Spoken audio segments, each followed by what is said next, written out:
Hey, it's David here. I wanted to show you a quick email hack that I discovered yesterday that I think you're going to find helpful too. If you want to make sure that you get specific email from someone that has that's an important email, like a coaching client.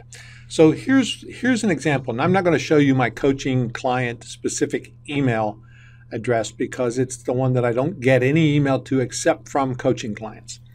But when I get email from them, I want to make sure that I address that immediately because they paid a lot of money to make sure that I am available to them. So I try to respond within 24 hours, and it's not always easy to make sure that I have my coaching client email system open all the time. It's separate from my other Gmail account. So what I wanted to do was make sure that when I received an email from one of my half dozen coaching clients or more, that I got a text message to my inbox so that I could respond quickly to that. But I didn't know how to do that. So I started digging around in Gmail and figured it out. And I wanted to share that with you. So here's how you do it. You come over to the email that you want to and this is just the way that I did it. I'm sure there are other ways to do it that probably quicker, but this is how it worked for me. So I come to filter messages like this, click on that, and I type in the address that I want to show. So I'm typing in here test@mynams.com. That if I send an email or you send an email or anyone sends an email to that address, it's going to come back with a not found. So just FYI. So then I could click on create filter with this search. So it's going to say any email from test@mynams.com. I can skip the inbox and archive it automatically. I can mark it as read. I can star it. I can apply a label. If I create a new label that says coaching for test, then I can create that label, and now I can apply that label to that email as well. I want to forward it to an email address, right? Or forward it to some other address. Yes, an email address. So I've got a forwarding already set up here for my text to my phone.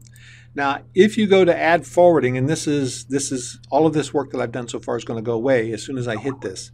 But I'll show you exactly what I mean here. So I click on this. You come over to, in your account settings, forwarding and pop IMAP.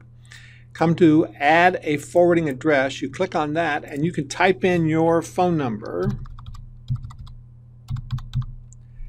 1, 2, 3, 4. Yeah. At, let's say you had ATT, or you know what, I'm going to just use Verizon because I know it. If you Google how to send a text message to your phone number, it's going to show you the service provider that you have and the format that you need. With Verizon, it is vtext.com. I think AT&T is atttext.net or att.net or something like that. But you just look it up and it'll show you how to do that. So then you click next, and now I have that forwarding address. So I can come over here, click proceed, okay. And now I've got my forwarding address here added. So if I click on this, you're going to see that I have now this second address. And what I did was it sent me a verification code to that phone number. Well, that doesn't exist.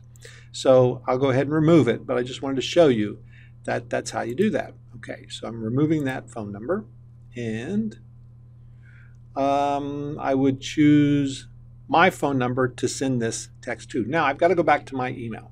Okay, give me a second to get that back up.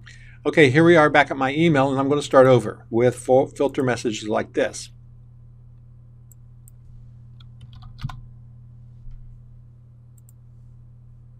Create a filter with this message or with this search. Choose what I want here. Remember, I created that label so I could coaching for test. If I want to, I'm going to forward it to, and then I just click this choose an address, and my phone comes up. So there's my phone email address, and then I would say create filter. Now that's filtered.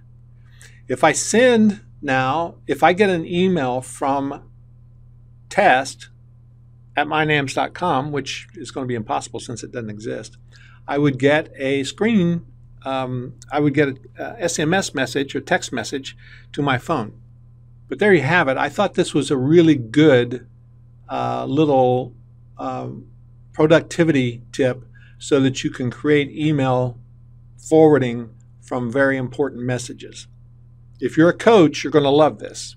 That way you don't have to worry about missing emails from your clients. If you're waiting on a very special email from somebody, you just create the message, a filter to your and forward it to your phone so that you get that immediately when it comes in. So there you go.